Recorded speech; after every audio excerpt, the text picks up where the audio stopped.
Let our hearts be.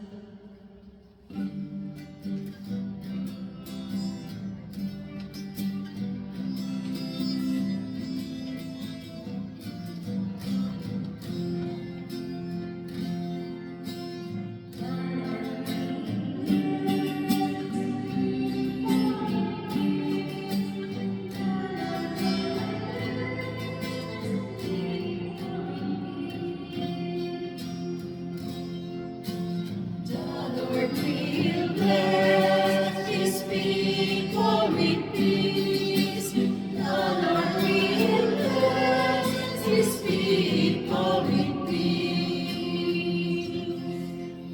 Give to the Lord, you sons of God. Give to the Lord glory and praise. Give to the Lord the glory due his name. Adore the Lord in holy attire.